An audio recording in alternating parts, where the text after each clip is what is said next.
Yo, what's up guys, welcome back for another Yu-Gi-Oh! Pro Duel video. Next match, Cross-Banlist Cup. It has been a while, but with all the, the banlist news, you know how it goes, right? Next matchup, Group G, we have two Titans, Spyrals from 2017 versus Virtual World, currently sitting at 1 point, right? Triple calamities or, double calamities, the shenanigans. So, the first deck list, both of these don't need an introduction. Both decks are ridiculously strong. Spyrals, the first list, is an OCG list if I'm not mistaken, indeed. Tier 0 Spyrals back then. Two ways of running Spyrals back then, and this is one of them being the Grinder Golem version. It's going to take on Virtual World, one of the more recent decks in this year's Cross-Banlist Cup.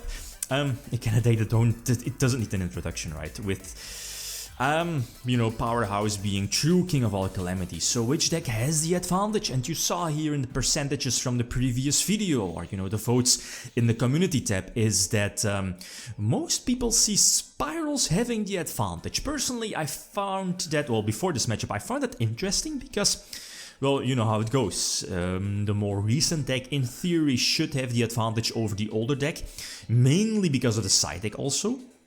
And yeah, decks from 2019, at least 2020, do have access to those massive cards in evenly matched. Lightning Storm, Dark Ruler no more, those cards. So before this matchup, I was like, I think it's the other way around. Virtual World having the advantage over Spyrals, and Nibiru, as you see here. So I'm playing Spyrals, and opening Grinder Golem is always nice. Grinder Golem back then was such a ridiculous card. It's basically a double Link 4 play for free, right? Plus, of course, the advantage it gives of Firewall pre-errata, right? Being able to special summon from your hand multiple times. Every time, a fire, at least a monster pointing towards, Firewall pointing towards a monster, and that monster gets, removed from the field or sent to the graveyard, right? So the thing is that, okay, we know there's a potential Nibiru, there could be, is Dark Ruler no more in the main deck? No, I don't think so, right? But it's definitely in the side deck, but we know there is potential Gamma, well, Grinder Golem, secures the potential Gamma play, but Nibiru is still there. Ash Blossom, I think so, and I believe that's it, right? So the main focus here for me is to work towards, first of all, the Tri-Gate lock. Well, Tri-Gate, having that potential negation. If Nibiru isn't dropped, then fine. You can just put up your Tri-Gate Co-Link and go from there, right? Put up Sleeper as well with multiple interruptions during your opponent's turn. If Nibiru is there, I can recover with the Spiral Premature Burial, the Monster Reborn, and Yugioh, right? Draw 4, it was during this time and, well, even later with, like, Danger FTK. Including myself, that people were, saying Yugioh should be banned. Back then, there was definitely something for that, up for that. But now it's, a different story, but Soul Charge. Soul Charge, yeah, we know why Soul Charge is banned. Because of this. And I'm honest, if it wasn't for Yugioh, giving you 4 draws, replenish your hand, and there was indeed a slight chance of drawing into Soul Charge. But if it wasn't for Soul Charge, I probably would have ended on Yugioh Sleeper and maybe something else, maybe Hand Traps. And that's not that great, it's something, but especially after Nibiru. So, Spyrals take the first one. So going second against a deck that has the capability to put up True King of all calamities, that's a problem. Especially if you look at my hands. Come on.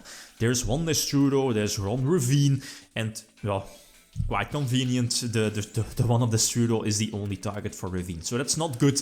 Grinder Golem is there, that's decent. Soul Charge is okay, I guess, especially because of, the GG Grinder Golem getting me some some links in the graveyard for the potential Reborn if something is there, but you know how it goes against Virtual World, right? Multiple Cloud Castle, double calamities isn't that important. Well, okay, yeah, I indeed sided in Gamma-Seal to potentially get rid of the one of, calamities or whatever, or the Floodgate, but it doesn't matter, yeah. This totally doesn't matter.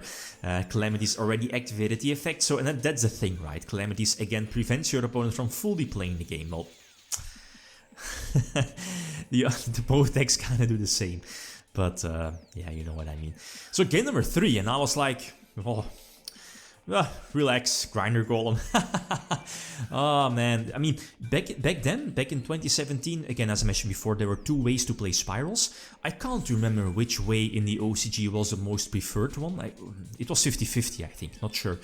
But the thing, there were advantages and disadvantages. But one of the 2 ways were, of course, the Grinder Golem way, which at its disadvantage did take up some extra, extra deck space, like Security Dragon, the Magician, that bounces back all cards in the same column.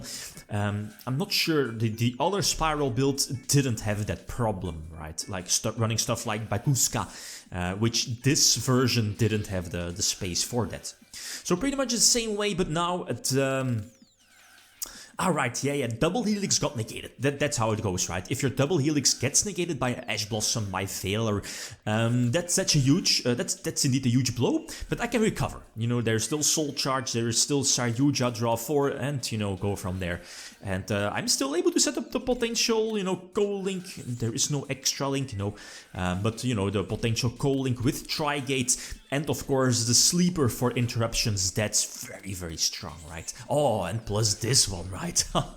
the starting, searching the DD Crow, and back then that was strong against, the Spiral mirror match. But even this, mirror match, no, in this match, DD Crow is definitely super strong also. So indeed, I'm still, and definitely still able to recover. Thanks to the Spiral Trap, I'm able to get back Double Helix for the co-link. No Nibiru. And then, I'm sure that I can negate the Nibiru with Tri-Gate, so I can freely drop Double Sleeper. Yeah, Sleeper as well with the, the equip of the Last Resort. Yeah. And I indeed, going first, Psychic in some solemn cards. Strikes, Warning, Judgment are there as well. But look at this hand, DD Crow Maxi. yeah, that's more than enough. So going second, game number 4. This is a good one. Even though, both decks are pretty much the same combo, heavy combo first turn and go from there. But this is strong. I can Maxi. Maxi is going to give me a couple of pluses, but the thing is that you see the Solemn Strike, that's going to be an important card, especially also going second. If your opponent is able to put up Calamities 1 or 2, then, your first turn set up some plays and, some strikes maybe. And those strikes could be important during my opponent's next turn as well. But the problem here is, okay, Maxi gave me like, 4, 5, 6 draws, not sure. But I can't do anything, and again, that's where the Solemn Strike comes into play. I think I need to negate Lulu, I believe the name is, because again, Lulu into, that just enables the entire virtual package. So I can't keep the strike for the Calamities, and I was like, well, I can set up Quick Fix in the graveyard, but I kind of overlooked the, is it Shen, the monster, Macrocosmos on legs. So the thing now is, okay. Again, Calamities is able to activate its effect, so I think my only plan here is to go for Sleeper. But again, I can't use Sleeper during my own turn, but I can just put up Sleeper and hopefully get some interruptions during my opponent's turn. This is a small mistake. I shouldn't have gone for Double Helix, because again, both my monsters are going to get banished, right? And Sleeper does need those extra targets, right? So that was a small mistake, but it doesn't matter. Dark Ruler no more is activated to shut down Sleeper. Okay, no damage for the rest of the turn. But I'm honest, everything is banished. Yeah, the field spell is indeed going to get destroyed. Yeah, also Grinder Golem is there, but it's not going to do anything. So I'm just going to scoop, and okay, the trap is there live, so I'm just going to scoop up my card. So put everything on the 5th game, and I'm going first, and such a fantastic card, no? What can I say? But okay, we have to keep in mind, okay, so which cards are there? Nibiru, Gamma, Ash Blossom, Dark Ruler. If Ash Blossom is there, that's fine. Grinder Golem definitely helps out putting up double... That's a thing, right? Grinder Golem shuts down Gamma. Nibiru is still there, Ash Blossom is still there, so that's okay. But Nibiru is probably going to be dropped quite early, and with that I mean pre-Trigate. If not, Trigate will hit the board and I can go from there. If Nibiru is dropped before that, you know, as you saw, I will keep my, you know, extenders as long as possible in my hand, wait as long as possible with the potential Saryuja play, and, you know, go from there. If your opponent has Nibiru, if he doesn't, you can go from there. So use the Spiral Field Spell Resort, you know, the standard plays. There is no interruption here. So you need, yeah, go for the somewhat weaker Saryuja, as in not draw 4, send back 3. But again, get the co-link off. So now I'm sure there is no Nibiru. And now again, it's just super child's play. Again, making, I believe my, is Firewall still able to, yeah, Firewall is still able to bounce. So Trigate is indeed going to manage the Grinder Golem. And then, you know, I'm just going to pass. So that indeed shut down the Gamma eventually. Dark Ruler no more is still there. I'm very well aware of that.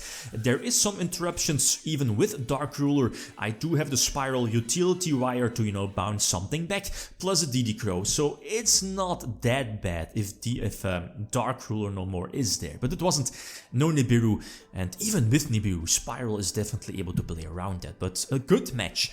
Even though it's not going, you know, well back and forth, but I think Spyrals were a bit stronger compared to Virtual World, even with that powerful side deck, right? Maxi is still there, but even then, you know, Maxi wasn't your guaranteed win. So yeah, both Sky Striker Spyrals are sitting at 6 points. Next matchup, we are going back at Group D, and that should be, if I'm not mistaken, Chaos versus Fish OTK. Okay, guys, that's it. Thanks for watching. Feel free to leave a comment or like if you enjoyed the video. Lead signing out. Peace.